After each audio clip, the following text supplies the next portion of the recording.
Hoje, nós iremos discutir um pouco sobre o tema Sabinada. Fazendo uma breve introdução, temos que a Sabinada foi um movimento de revolta que eclodiu na Bahia. Ela foi liderada pelo médico Francisco Sabino Álvares da Rocha Vieira e por esse motivo é conhecida como Sabinada. O principal objetivo da revolta era instituir uma república baiana, mas só enquanto o herdeiro do trono imperial não atingisse a maioridade legal. Dessa maneira, a Sabinada se insere no conjunto das revoltas residenciais que eclodiram como manifestações de descontentamento e insatisfação de parcelas das classes dominantes e populares diante da condução do governo monárquico pelas regências.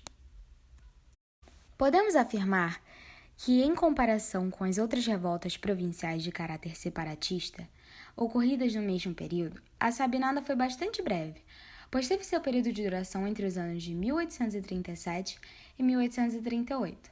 Outra importante característica é que a revolta foi organizada por homens cultos e ficou restrita às camadas médias da população de Salvador. Por isso, o movimento de revolta não obteve o esperado apoio dos proprietários agrários da região. E com proprietários agrários, quero dizer os ricos fazendeiros e os senhores de engenho. Por outro lado, as próprias lideranças recusaram-se a mobilizar a população pobre para participarem e apoiarem a revolta, temendo uma radicalização do movimento. Um exemplo do que estava ocorrendo na cabanagem do Pará e a Farroupilha, no Rio Grande do Sul. Os principais motivos desse movimento eram por conta das imposições políticas e administrativas que eram impostas pelo governo regencial. A população estava muito insatisfeita com as autoridades que eram nomeados para o governo da Bahia, que eram realizados pelo governo regencial. Além disso, o governo decretou o recrutamento militar obrigatório para combater a Guerra dos Farrapos, também conhecida como Farroupilha, que estava acontecendo no sul do país.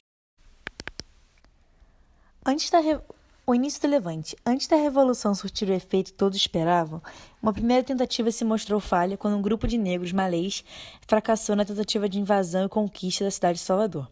Posteriormente, o médico Francisco Sabino liderou os participantes da Sabinada, que se mostravam contrários à forma como a centralização política tratava a população desde o início do Brasil Império. Pouco a pouco, o movimento ia conseguindo ampliar mais seus seguidores e, usado de uma elaborada estratégia, os membros da Sabinada obrigaram o governador Francisco de Souza Paraíso a abandonar seu posto, e após esse golpe político, acompanhado de seus parceiros de luta, Sabino decretou a criação da República Baiense, que deveria durar até Dom Pedro II atingir a maioridade. Com o apoio de parte do exército baiano, os sabinos conseguiram tomar vários quartéis da capital e, em seguida, o poder em Salvador, em 7 de novembro de 1837.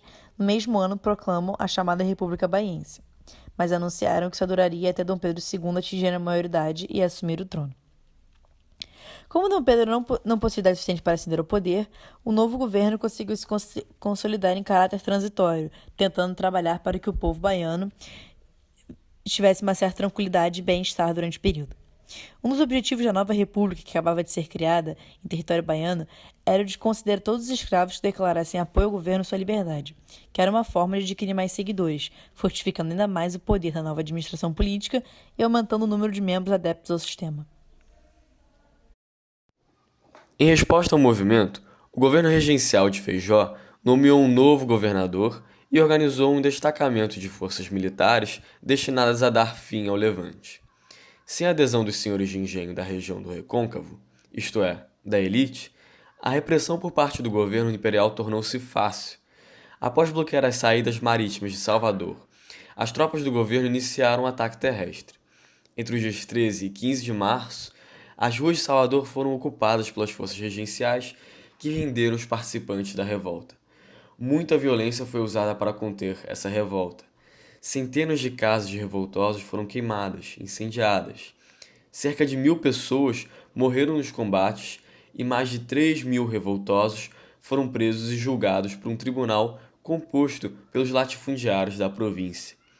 Esses foram punidos com tamanha crueldade que esse júri ficou conhecido como júri de sangue.